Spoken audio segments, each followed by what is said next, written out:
it's Demi, and today I am taking you to Rise, New York. This is not only a museum all about New York City, it's also a ride. It's a ride just like Soarin over at Epcot, and if you watch this channel, you know that is my favorite attraction at Epcot, so of course I had to come check this place out. We're gonna go see all of the different parts of the museum, ride the ride, and hopefully have a great day here at Rise, New York. So let's get in there, let's go have some fun, and let's go get into some hijinks. So after you check in, you're gonna head to the second floor, and there is an elevator, so it is accessible. On the second floor, they do have a place to hang coats, which is great, and that's totally complimentary. There is a restroom up here. And the first part of our experience is a little documentary. It's an 8-minute documentary narrated by, excuse me, I'm so excited, my favorite, Jeff Goldblum. And it's about like the history of Times Square, and it's like super like immersive as well, this film. So we just have to wait until the next film starts, and we're gonna go in and see it. Oh my gosh, it's so cute. You guys are sitting this out. Oh my gosh. And it has like the subway benches. This is so cool. Movement and dreams, whose very heart and soul was based in Times Square.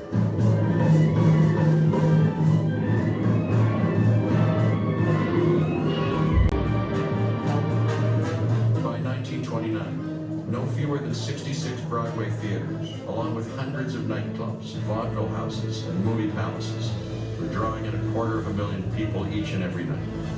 I'm walking here! I'm walking here! But by the late 1960s, Stand clear of the only doors, please.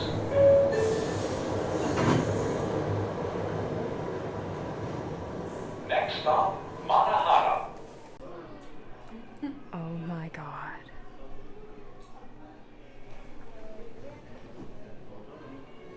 Oh, do you like go through? Do you like go through? I think so. Are we supposed to go through? Awesome. So you guys are gonna continue. Can we go through? That was so cool. That was so cool, and then we just like had no idea we were supposed to go through or not. And the guy was like, "Oh no, yeah, go through." That is so cool. It was such a really cool film, and you actually could like feel the train as it was coming through. I mean, that was wild. The film itself was really cute. It talked about like the history of Times Square and Broadway. It was very, very cute. Oh, look, a beaver.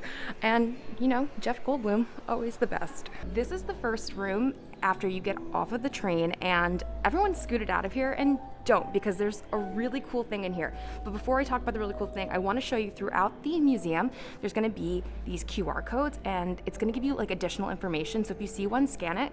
You're going to want to like, it's going to give you maybe an audio thing or extra information. It's going to be totally to your benefit if you're coming here. But the really cool thing in here, well, one of the really cool things in here is this is Alexander Hamilton. And this is an actual check written by Alexander Hamilton. And when I mean an actual check, like an actual check, not a replica. I think that's super cool. My history buffs, my Hamilton fans, that's awesome. The other really cool thing in here is this replica of the New York Stock Exchange bell, which, you know, they ring every day. And you can do it while you're here. Your dream of ringing the stock exchange bell can come true at Rise, New York. So obviously I'm not going to show you the entire museum, otherwise this video would be like hours long. So if you're coming, definitely take a moment to look at everything. Don't rush through this room like everyone else did. I couldn't believe they did that.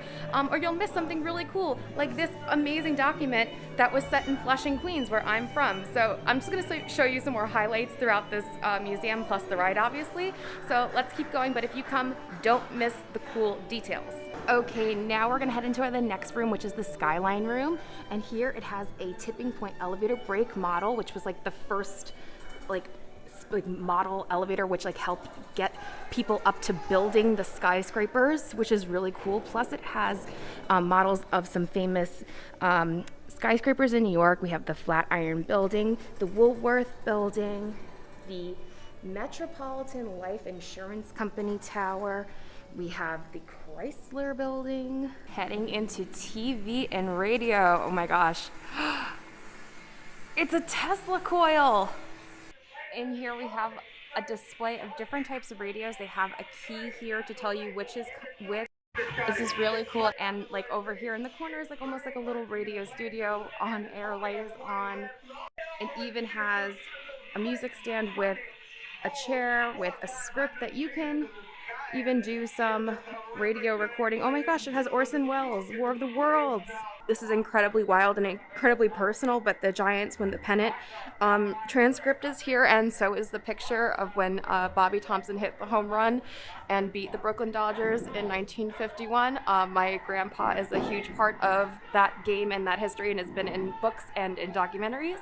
So I actually got like really emotional all of a sudden. Actually, they're playing it right now. Bobby Thompson to the line drive into the lower deck of the left field stand. And the state place is going crazy. The Giants hold on the winner. Well, that was such a treat for me. The Dodgers is such a big part of my life. Anyway, so let's keep going. We have a Radio Hall of Fame, and then it is time to head into something I am super excited about, television studio W45. Because for some people, this just might be a black and white studio, but this is not just any black and white studio. It's the studio replica of the Honeymooners, which is one of my favorite shows of all time. This is so wild to me. This is such an amazing replica. And what's so funny is I was actually just like listening to an episode of Conan's podcast, and we were talking about how like at this point in life, like they had an icebox. This is an icebox.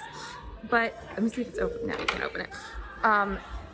Ralph and Alice, they just really didn't have a lot. At this point in life, people had refrigerators, but they didn't. Like they didn't have like a lot. They didn't have a phone. They didn't have a TV, except for one episode, and that didn't go well. They didn't have a refrigerator. They had this room, a bedroom, this table, and that was it. Ralph was a bus driver. It was such a wild show. So funny. I mean, an amazing photo op, an amazing history, like such an iconic show, incredible talent of like cast of characters.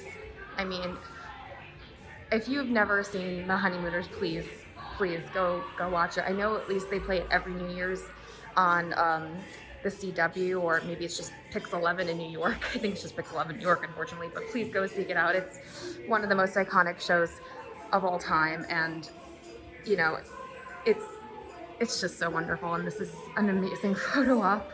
After The Honeymooners, first of all, you have a wall of all these different TV shows throughout the years, and they all have a QR code with a bunch like of different audio things to listen to, so make sure you go do that. But look who's here. It's our friend Oscar the Grouch from Sesame Street. He looks really happy considering it's Oscar the Grouch. After Oscar, you guys, it's the Friends couch. Okay. I know most of you know this one. It's very, very cool. It's such a great photo op. And then after the Friends couch is a little display of Carrie Bradshaw's iconic intro outfit with the tutu.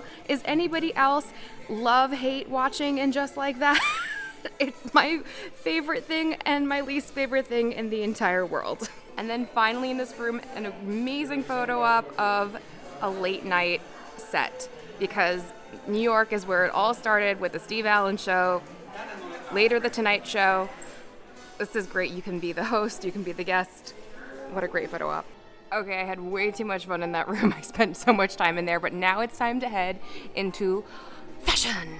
New York City fashion, and I mean, I clearly know nothing because I literally thought that was Elphaba's dress, and it is not. This room specifically, you're gonna just go to the walls and scan the QR codes and read the walls, and then maybe even come over here and look at the little film that they have. I saw like Christian Siriano. If you're into fashion, you're definitely gonna enjoy this room a lot. Time to head into music. So this is really cool. This is an actual drum head that was actually used by the Beatles, and it's in this display. I think that's really, really cool. So as you can tell, there's not many people here today. For reference, this is a Wednesday afternoon. So I guess if you're coming midweek, it's going to be your best bet. Probably weekends are going to be way busier. And look, here's a display of the Village People. A beautiful display of the notorious B.I.G., an incredible New York icon. And even Cardi B gets a shout out here, who I went to college with at the same time, but I didn't know her, but we did go to the same college at the same time. And that's one of her bodysuits. All right, now we're gonna head upstairs. There's elevator access that way, or you can go up the stairs. And we have made it to the movies. It looks like they're just playing clips from movies that take place in New York, Zoolander, Ghostbusters, Elf, but, you know, take a second. There's some benches here. There's some popcorn that is not for eating, unfortunately. And then over here, there's a kinetoscope, and you can look through here, and you can see a movie through here. Very exciting. Do not miss the stage door to Broadway. We have the costume from Follies. We have the Phantom in his masquerade costume. We have Mufasa. We have Hamilton, Alexander Hamilton. We have the Genie. And we have Roxy Hart from Chicago. Broadway rooms are always going to be my favorite room because I work in theater. So the next room says Ring in the New Year, 1957 to 1958. And when I walked in here, it says Observation Deck Q, VIP, and Standard. And there are 2 passes to buy when you come here. And I got Standard, so I'm pretty sure this means it is time to ride the ride. Well, welcome to New York, and welcome to Sky Studios, everybody. We are so excited to have you here today. You all get to witness and be a part of a monumental moment in history. You get to witness and be a part of the first ever live televised broadcast of the ball drop right here in Times Square at Sky Studios. Are you all excited? Because I am! Take the 27 flights up. Okay, cool. Honestly, I would agree with not doing that right now. The other option is our freight elevator. It is super fun and semi-safe, and sometimes infested with rats. But I think you will all be totally fine. It's all a part of the New York experience. I didn't realize that this was a part of it too. This is great.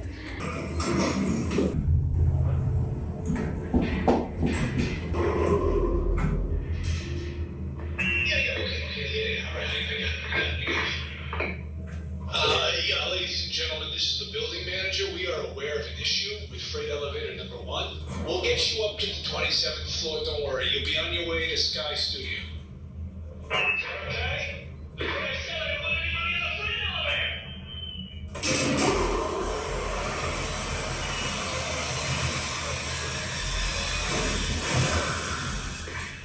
Oh, look at the elevator brake works. Oh, this is on? Alright, have a good night, everybody. Like I said, we're moving up momentarily. Good evening.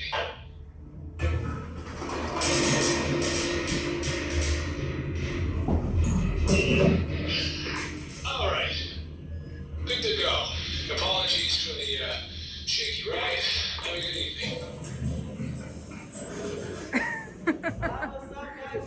Come on down. So just do me a favor, just stand in this 3rd row anywhere on a yellow dot for me. Celebrating the coming year of 1958. Hosted by Mr. New Year's Eve himself, Guy Lombardo, live from the grill room at the Roosevelt Hotel. And from our Sky Studios observation deck, Robert Trout counts down the ball drop live for the first time on television. Coming up next, only on Sky Studios. It looks exactly like the seats for Soarin. This is hilarious. It even has the yellow strap. I am dying. It's so funny. Nice work, pal. But they don't say that here. I'm so hyped.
Isn't that amazing? What a night and what a year! Happy New Year, everybody! And then you exit through the gift shop, of course. Tote bags, sweatshirts, hats, bottles, mugs, all the stuff. Well, my dudes, that was Rise New York. I had such a fun time. I'm a New York local. I was by myself. It was a slow day and I spent 2 hours here. I had such a great time with all the photo ops and the sets and listening to all the audio. People rush through this. Don't rush through it. Take your time, read all the boards, listen to the audio that they have with the QR codes. It's really, really fun. Like, if you're gonna come here like on a busier day or with friends or family, you're definitely gonna get your money's worth. This was like $35 and I spent 2 hours. Like, absolutely worth it. The ride was so fun. It's literally Soarin. It's like how Soarin started Soarin' over California. Now we have our own. We have Soarin' over New York and it's awesome. Like, it's awesome for me. I will say it kind of got a little jerky at some points, which I thought was really funny, but it was still so great. So much fun. Unfortunately, you cannot come and just ride the ride. You do have to come and do the entire experience. But I'm telling you, it's so worth it. It's so much fun. I had such a great time here. I think locals and non-locals will super enjoy it. It's so much fun, and definitely I think worth the price. It's not. I didn't think it was like overpriced or anything, and especially if you're coming on a weekday, like you could have the whole place to yourself like I did. So let me know, would you come to Rise New York?